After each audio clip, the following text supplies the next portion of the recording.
Hey, what's up, HighLevelers? It's Andrew, and today I'm going to be showing you conversation AI on the mobile app within HighLevel. This can be done in the HighLevel app, the Lead Connector GrayLabel app, or your white label equivalent. Let's dive right in.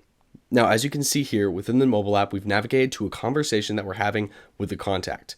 And with conversation AI, we can now see each of these AI SMS messages being sent back to the contact. And within the mobile app, we can thumbs up or thumbs down any of these messages to train the bot.